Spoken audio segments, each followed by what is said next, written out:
Waduh, ini gue gimana pulangnya, masa begini ban mobil gue nih. Kemarin gue udah bahas ruang mesin.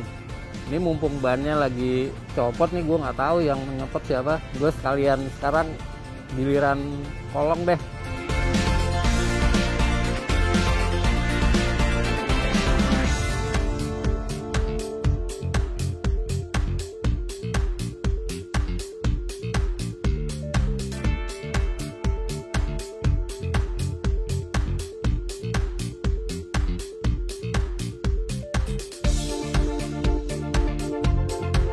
Kita mulai dari depan dulu. Kalau kemarin di kap mesin, sekarang yang ada di bawah bodi ya. Kita mulai dari depan. Nah, di bawah spakbor depan ini ada apa aja? Kita lihat pertama, ini sistem suspensi. Sistem suspensi itu sebenarnya terdiri dari per, shock breaker, sama lengan ayun atau swing arm. Per dan shock breaker ini bertujuan meredam getaran, jalan jelek, jalan bergelombang yang dilewatin mobil ini supaya penumpang bisa naik mobilnya dengan mulus, nggak terlalu berguncang. Di ujung shock breaker itu ada namanya hub roda. Hub roda ini tempat rem. Jadi rem depan itu dipasang di hub roda. Nah, ini namanya piringan rem, disc brake. Ini namanya kaliper rem. Di dalam kaliper rem ini ada namanya sepatu rem atau brake shoe. Waktu kita ngerem, sepatu rem ini ditekan untuk menjepit piringan rem sehingga memperlambat laju dan memberhentikan mobil. Ke belakang sedikit atau di baliknya ini ada, ini namanya terot. Terot ini berhubungan dengan rumah setir. Jadi kalau kita belokin setir, terot ini yang akan mendorong roda atau menarik sehingga dia bisa belok kanan kiri. Kemudian ini namanya lengan ayun. Di atas lengan ayun ini ada yang namanya batang stabilizer. Batang stabilizer itu fungsinya kira-kira kalau si mobil belok itu kan bodinya miring. Nah, stabilizer itu meminimalkan miringnya bodi sehingga penumpangnya nggak terlalu di dalam, nggak terlalu terombang ambing gitu. Karena mobil ini tarikan depan, dia ada part untuk memutar roda depan. Dilihat dari kolong tuh ada batangan yang ujungnya ada karet kayak per gitu. Itu namanya drive shaft. Drive shaft itu menghubungkan transmisi dengan laher yang ada di dalam hub roda supaya dia bisa berputar. Jadi tenaga dari mesin diteruskan ke transmisi, dari transmisi lewat drive shaft untuk memutar roda. Komponen lain ada selang rem. Selang rem menyalurkan minyak rem dari tabungnya di ruang mesin ke kaliper rem. Lalu di sini ada kabel kecil nih. Ini adalah kabel untuk sensor ABS, anti lock braking system. Jadi supaya rodanya nggak mengunci, ada sensornya di sini, di dalam sini. Ini kabelnya.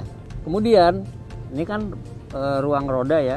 Di dalam ini ada inner fender ini. Dia menutupi ruang fender ini supaya kotoran, air, kerikil nggak masuk sampai ke dalam. Oke, itu kira-kira yang ada di roda depan. Habis ini kita ke belakang. Oke, kalau tadi di depan, dalam spakbor depan, sekarang dalam spakbor belakang. Isinya mirip-mirip.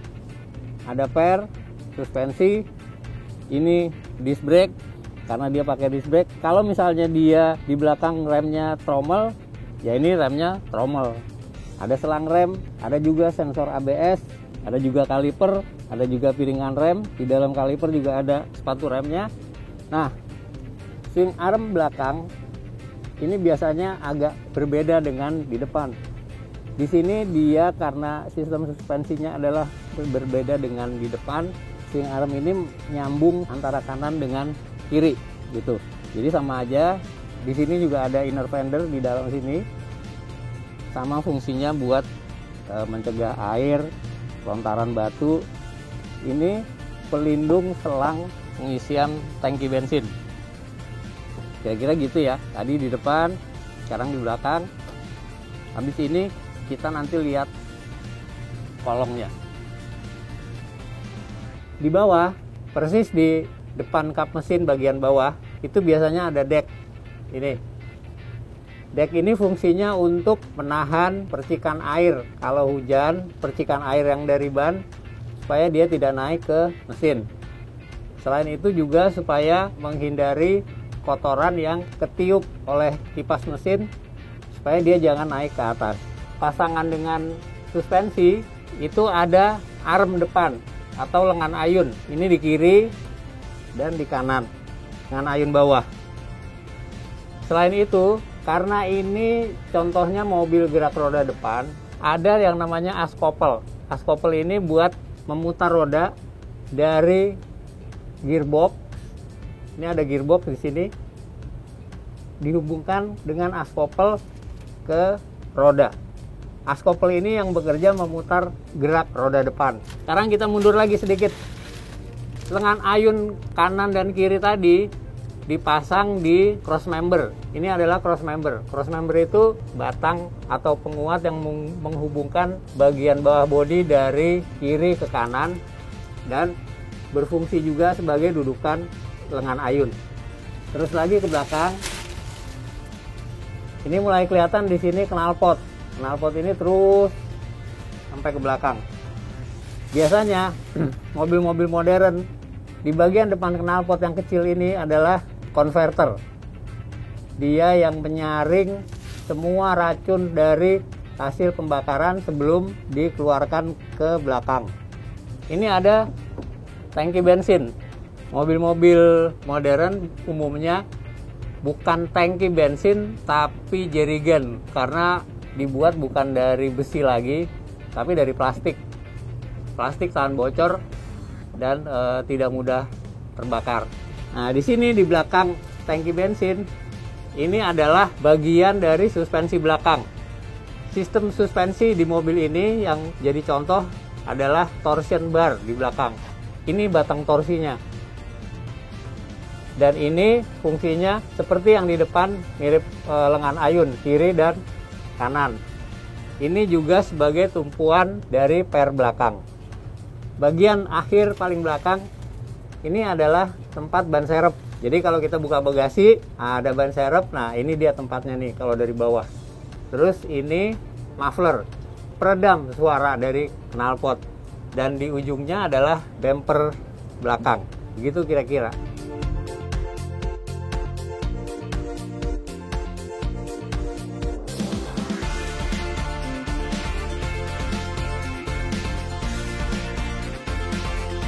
Oke, tadi gua udah jongkok-jongkok ngebahas apa yang ada di kolong mobil dari depan sampai belakang. Sebenarnya sebelum ini gue juga udah ngebahas tentang apa yang ada di dalam kap mesin, kemudian juga apa itu bodi mobil. Jadi sebuah mobil kita lihat apa sih nama bagiannya, eksteriornya ya, kap mesin, frame A, frame B, dan selanjutnya. Nah, kalau pada mau nonton, buka aja linknya. Dan jangan lupa subscribe sama like kanal gue Otoman. Terus kalau ada yang punya usulan atau komentar, bisa juga di kanal Otoman. Oke, penonton, terima kasih.